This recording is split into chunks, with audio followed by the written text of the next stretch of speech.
How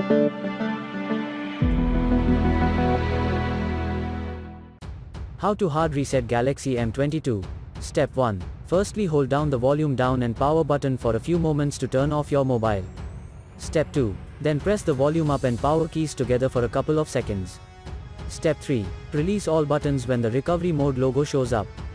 For further detailed guide, please check the link in the description. There you will find further steps on how to hard reset your smartphone.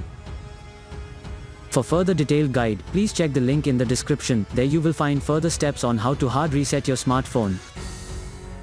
For further detailed guide, please check the link in the description. There you will find further steps on how to hard reset your smartphone.